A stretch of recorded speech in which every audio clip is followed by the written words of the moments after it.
Shri Satchidananda Sadguru Sai Nath Maharaj Ki Jai. Shri Sai Satcharitra, Chapter 2. Object of writing the work: Incapacity and boldness in the undertaking. Hot discussion conferring significant and prophetic title of Hemadpant. Necessity of a Guru. In the last chapter, the author mentioned in the original Marathi book that he would state the reason that led him to undertake the work, and about the persons qualified to read the same, and such other points. Now, in this chapter, he narrates the same. The object of writing this work. In the first chapter, I described Sai Baba's miracle of checking and destroying the cholera epidemic by grinding wheat and throwing the flour on the outskirts of the village. I heard other miracles of Sai Baba to my great delight, and this delight burst forth into this poetic work.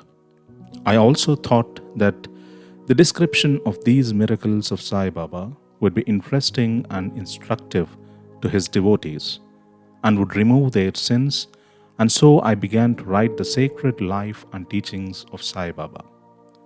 The life of the saint is neither logical nor dialectical. It shows us the true and great path. Incapacity and boldness in undertaking the work. Hemadpant thought that he was not a fit person to undertake the work. He said, "I do not know the life of my intimate friend, nor do I know my own mind. Then how can I write the life of a saint or describe the nature of incarnations, which even the Vedas were unable to do? One must be a saint himself before he could know other saints. Otherwise, how can I describe their glory?" To write the life of a saint is most difficult. One may as well be able to measure the depth of the seven seas or enclose the sky with cloth trappings. I knew this was the most venturous undertaking which might expose me to ridicule. I therefore invoked Sai Baba's grace. The premier poet, saint of Maharashtra, Shri Dhyaneshwar Maharaj, has stated that the Lord loves those who write the lives of saints, and the saints also have their own peculiar method of assigning the service, which the devotees long for. The saint inspires the work, the devotee becomes only an indirect cause or an instrument in achieving the end. For instance, in 1700 Shaka year, the poet Mahipati aspired to write the lives of saints.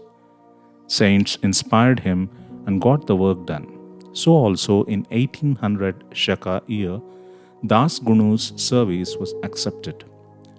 The former wrote 4 books: Bhakta Vijay, Sant Vijay, Bhakta Leelamrit and Sant Leelamrit, while the latter wrote 2, Bhakta Leelamrit and Sant Kathamrit, in which the lives of modern saints were described. In chapter 31, 32, 33 of Bhakta Leelamrit and in chapter 57 of Sant Kathamrit, the life and teachings of Sai Baba are well depicted. These have been separately published in Sai Leela magazine, numbers 11 and 12, volume 17.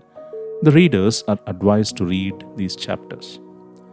So also, Sai Baba's wonderful Leelas are described by Mrs. Savitribai Raghunath Dabholkar of Bandra in a small book named Shri Sainath Bhajan Mala. Das Ganu Maharaj also has composed various sweet poems on Sai Baba. A devotee named Amidas Bhavani Mehta has also published some stories of Sai Baba in Gujarati. Some numbers of Sainath Prabha, a magazine published by Dakshin Bhiksha Sanstha of Shirdi, are also published.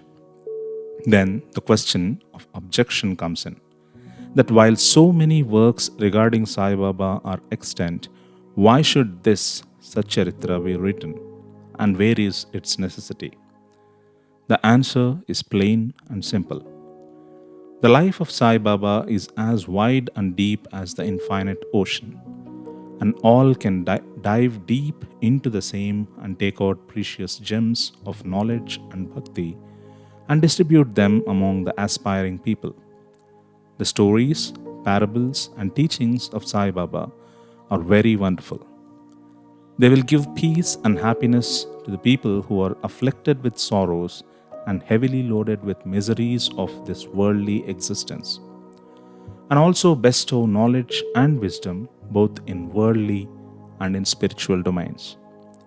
If these teachings of Sai Baba, which are as interesting and instructive as the Vedic lore, are listened to and meditated upon, the devotees will get what they long for, which is union with Brahma, mastery in eightfold yoga, bliss of meditation, etc. So I thought that I should call these stories together. That would be my best upasana. This collection would be most delightful to those simple souls whose eyes were not blessed with Sai Baba's darshan. So I set about collecting Sai Baba's teachings and expressions, the outcome of his boundless self-realization. It was Sai Baba who inspired me in this matter. In fact, I surrendered my ego at his feet and thought that my path was clear and that he would make me quite happy here and in the next world. I could not myself ask Sai Baba to give me permission for this work. So I requested Mr. Madhavrao Deshpande, alias Shama, Baba's most intimate devotee, to speak to him for me. He pleaded my cause and said to Sai Baba, "This Anna Sahib wishes to write your biography.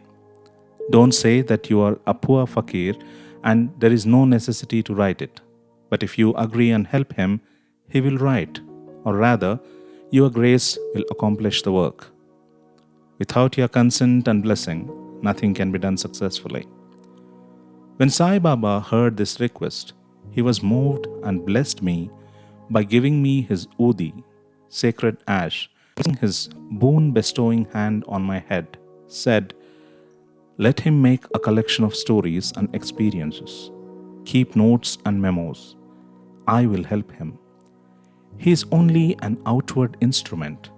I should write my autobiography myself and satisfy the wishes of my devotees. He should get rid of his ego, surrender it at my feet. He who acts like this in life, him I help the most. What of my life stories? I serve him in his house in all possible ways. When his ego is completely annihilated and there is left no trace of it, I myself shall enter into him and shall myself write my own life. Hearing my stories and teachings will create faith in devotees' hearts, and they will easily get self-realization and bliss. Let there be no insistence on establishing one's own view, no attempt to refute others' opinions, no discussion of pros and cons of any subject." Significant and prophetic title. The word discussion put me in mind of my promise to explain the story of my getting the title of Hemadpant, and now I began to relate the same. I was on close friendly terms with Kaka Sahib Dikshit and Nana Sahib Chandorkar. They pressed me to go to Shirdi and have Baba's darshan, and I promised them to do so. But something in the meanwhile turned up which prevented me from going to Shirdi. The son of a friend of mine at Lonavala fell ill. My friend tried all possible means, physical and spiritual, but the fever would not abate.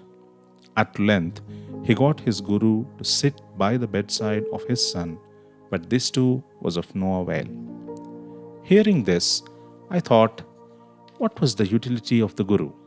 If he could not save my friend's son, if the guru can't do anything for us, why should I go to Shirdi at all? Thinking this way, I postponed my Shirdi trip. But the inevitable must happen, and it happened in my case as follows. Mr. Nana Sahib Chandorkar, who was a divisional officer, was going on a tour to Bassein. From Thana, he came to Dadar and was waiting for a train bound for Bassein. Meanwhile, a Bandra local turned up. He sat in it and came to Bandra and sent for me and took me to task for putting off my Shirdi trip. Nana's argument for my Shirdi trip was convincing and delightful, and so I decided to start for Shirdi the same night. I packed up my luggage and started for Shirdi. I planned to go to Dadar and from there to catch the train for Manmad, and so I booked myself for Dadar and sat in the train. While the train was to start, a Mohammedan came hastily to my compartment and, seeing all my paraphernalia, asked me where I was bound to. I told him about my plan. He then suggested that I should go straight to Boribandar and not to wait at Dadar, as the Manmad mail did not stop at Dadar. If this little miracle or Leela had not happened, I would not have reached Shirdi next day, as settled, and many doubts would have assailed me. But that was not to be. As fortune favored me, I reached Shirdi the next day before 9 or 10 a.m. Babu Sahib Kaka Dikshit was waiting for me there. This was in 1910, when there was only one place, which is Sateswada, for lodging pilgrim devotees. After alighting from the Tonga, I was anxious to have darshan. When the great devotee Tatya Sahib Nulkar returned from the masjid and said that Sai Baba was at the corner of the Wada and that I should first get the preliminary darshan and then, after bath, see him at leisure. Hearing this, I ran and prostrated before Baba, and my joy knew no bounds. I found more than what Nana Chandorkar had told me. All my senses were satisfied and I forgot my thirst and hunger. The moment I touched Sai Baba's feet, I began a new lease of life. I felt myself much obliged to those who spurred and helped me to get the darshan, and I considered them as my real relatives, and I cannot repay their debt. I only remember them and prostrate mentally before them. The peculiarity of Sai Baba's darshan, as I found it, is that by his darshan, our thoughts are changed. The force of previous actions is abated, and gradually non-attachment or dispassion towards worldly object grows up. It is by the merit of actions in many past births that such darshan is got. And if only you see Sai Baba, all the world assumes the form of Sai Baba. Hot discussion. On the first day of my arrival in Shirdi, there was a discussion between me and Bala Sahib Bhate regarding the necessity of a guru. I contended, why should we lose our freedom and submit to others? When we have to do our duty, why a guru is necessary? One must try his best and save himself. What can the guru do to a man who does nothing but sleeps indolently? Thus I pleaded free will, while Mr. Bhate took up the other side, which is destiny, and said, whatever is bound to happen must happen. Even great men have failed. Man proposes one way, but God disposes the other way. Brush aside your cleverness. Pride or egoism won't help you. This discussion, with all its pros and cons, went on for an hour or so. And as usual, no conclusion was arrived at. We had to stop the discussion ultimately, as we were exhausted. The net result of this was that I lost my peace of mind and found that unless there is strong body consciousness and egoism, there would be no discussion. In other words, it is egoism which breeds discussion. Then, when we went to the masjid with others, Baba asked Kaka Sahib Dikshit the following: What was going on in the Sateswada? What was the discussion about? And staring at me, Baba further added, What did this Hemadpant say? Hearing these words, I was much surprised.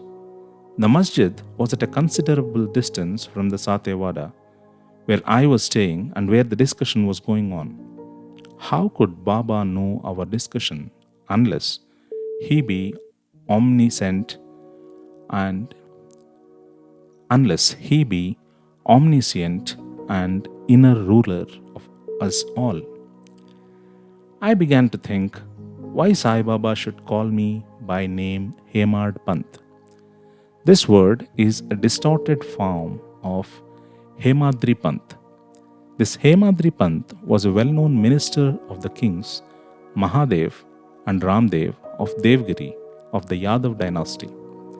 He was very learned, good-natured, and the author of works such as Chaturvarga Chintamani, dealing with spiritual subjects, and Raj Prashasti. He invented and started new methods of accounts and was the originator of the Moody, Marathi shorthand script. But I was quite the opposite, an ignoramus and of mediocre intellect. So I could not understand why the name or title was conferred upon me. But thinking seriously upon it, I thought that the title was a dart to destroy my ego, so that I should always remain meek and humble. It was also a compliment paid to me for the cleverness in the discussion. Looking into history, we think that Baba's word, calling Mr. Dabholkar by the name Hemadpant, was significant and prophetic, as we find that he looked after the management of Sai Sansthan very intelligently, kept all the accounts properly, and was also the author of such a good work, Sai Satcharitra, which deals with such important and spiritual subjects such as dhyan, bhakti, dispassion, self-surrender, and self-realization. About the necessity of a guru. Hemadpant has left no note, no memo about what Baba said regarding this subject, but Kaka Sahib Dikshit has published his notes regarding this matter. Next day, after Hemadpant's meeting with Sai Baba, Kaka Sahib went to Baba and asked, Baba, where to go? Baba said, high up. Then the man said, where is the way? Baba said, there are many ways leading there. There is one way from here, Shirdi also. This way is difficult. There are tigers and wolves in the jungles on the way. Kaka Sahib said, but Baba, what if we take a guide with us? Baba answered, then there is no difficulty. The guide will take you straight to your destination, avoiding wolves, tigers, and ditches, etc. on the way. If there be no guide, there is the danger of you being lost in the jungles or falling into ditches. Mr. Dabholkar was present on this occasion, and he thought that this was the answer Baba gave to the question whether Guru was a necessity. And he thereupon took the hint that no discussion whether man is free or bound is of any use in spiritual matters. But on the contrary, real Paramartha is possible only as the result of the teachings of the Guru, as is illustrated in this chapter of the original work in the instances of great avatars like Ram and Krishna, who had to submit themselves to their gurus, Vasishta and Sandipani, respectively, for getting self-realization, and that the only virtues necessary for such progress are faith and patience. Bow to Shri Sai. Peace be to all.